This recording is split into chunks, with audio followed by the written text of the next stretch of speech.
Hi everyone. Sorry, I kind of have a cold.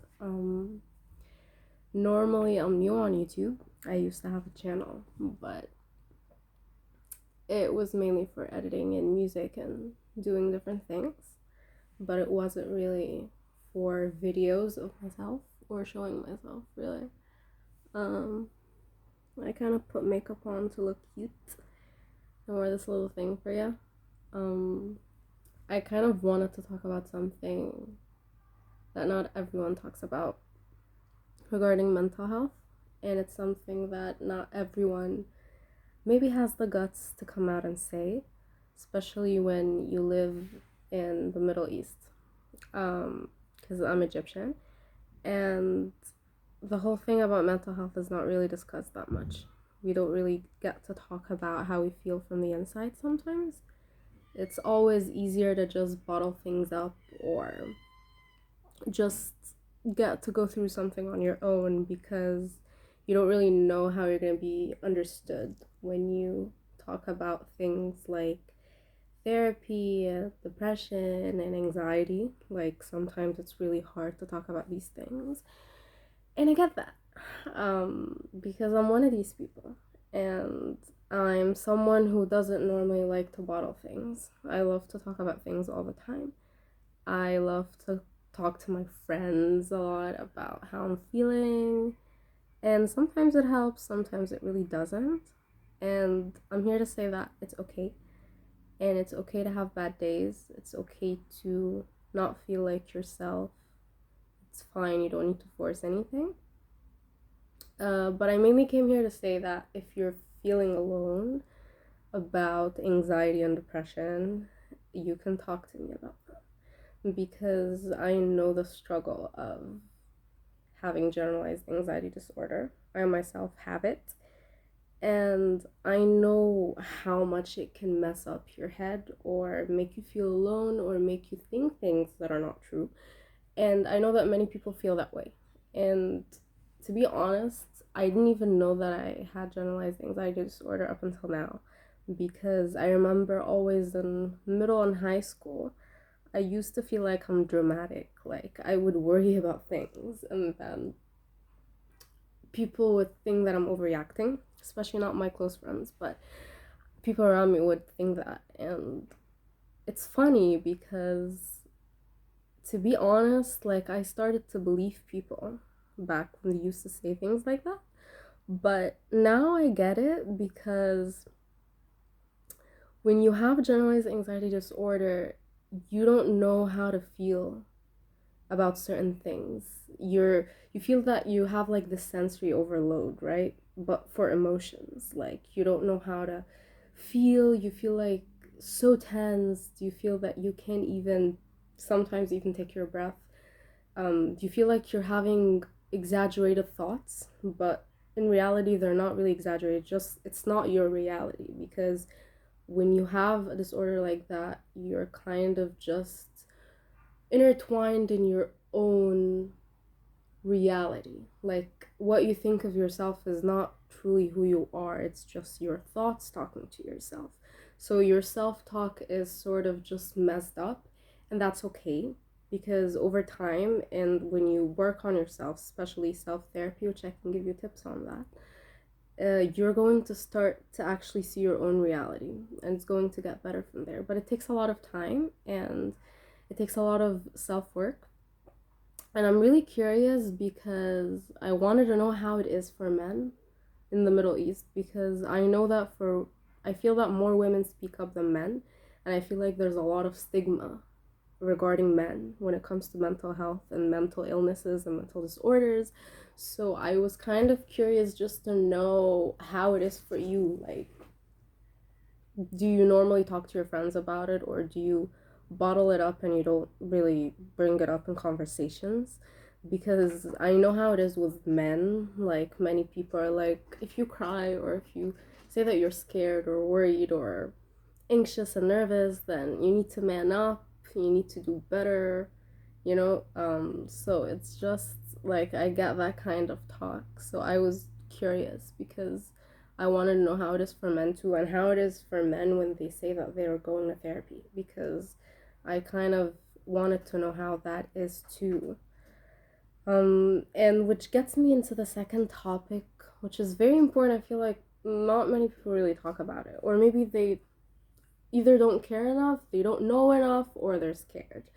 And either way, I'm here to say that therapy is okay.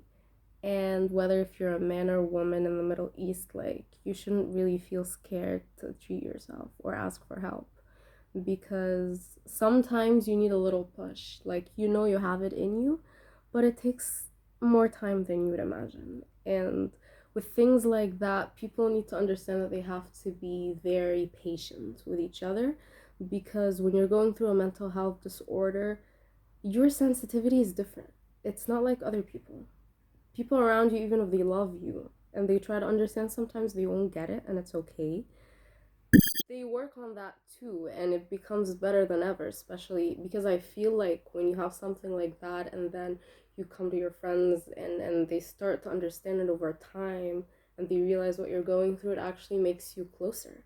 So I feel like this can actually, if you have this discussion with more with your friends, and if you try to open it up with your families, I feel like it can help, because at first they won't get it, but then, especially when it comes to friends, if they really want to be there for you, if they really want to understand. So that depends on how the people around you, which is very important, because it's about who you tell this whole situation to. If they really love you and they really care about you and they're going to be patient with you and carry you through the ups and downs, then they will understand over time. And I feel like it's just normal to have this discussion, even if you're a man. Because again, I feel like when it comes to mental health representation for men, it's really not the same. But when it comes to the Middle East, like, all of us are really scared to talk about it and open up. And you should open up, and you can open up to me. It's fine. I have depression too. So, and the thing with depression is that you're stuck in this loop of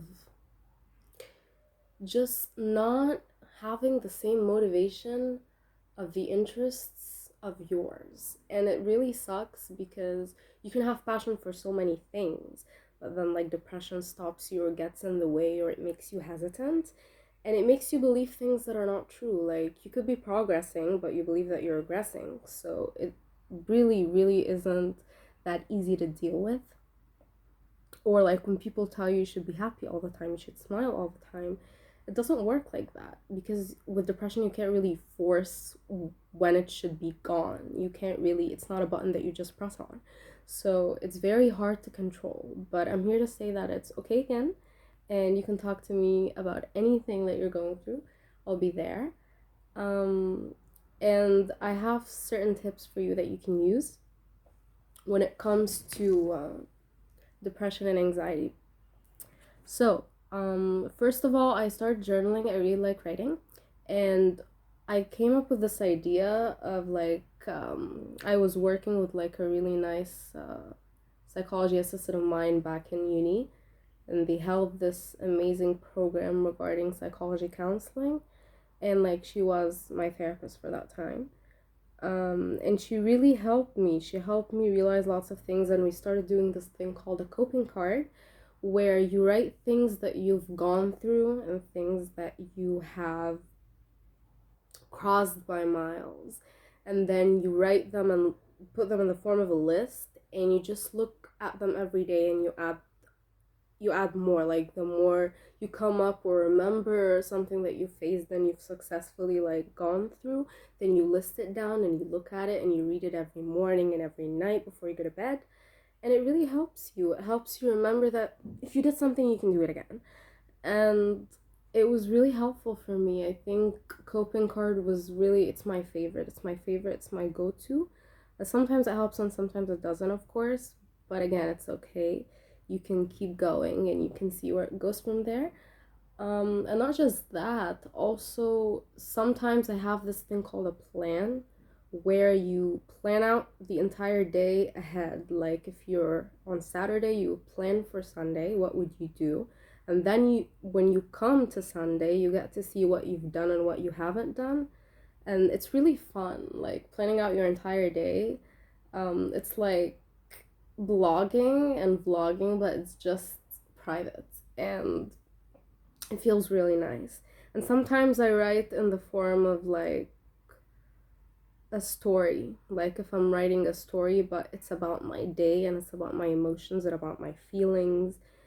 So it's really nice. I mean, there are lots of things that you can go for, but what would I really recommend is that you should go and see a professional and ask for help, because again, it's not wrong and it can really help you from there. So I just wanted to talk about this and get it off my chest, because I myself said I'm taking a break from Instagram and Facebook, because I'm quite active on social media uh, in all of my stages, whether if I'm sad, upset, confident, hesitant, I'm always active, and I always like to present all sides of myself with pure honesty. I don't really care what people think, and it's very important for you to do that. You shouldn't only be on social media when you're happy or sad, and you don't need to present a certain side or a certain character of who you are on social media. You can always be yourself, no matter where you are. So I feel like that's really important too, especially for teenagers and people just growing up, because again, social media can be very fake. So standing out and knowing your truth and being honest and just speaking out about things that aren't really fully heard are the main role of social media for me.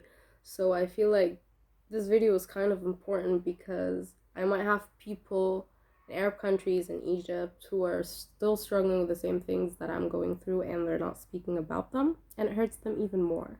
That's what they don't know. So feel safe to talk to me about them, feel safe to talk to your friends, feel safe to go out and seek professional help, and it feels better letting it off my chest, because again, it was very important. It's always an important topic for me to discuss, and I hope you get to feel better, and I hope that, you know, I can make just one person feel better about themselves, and because it's tough.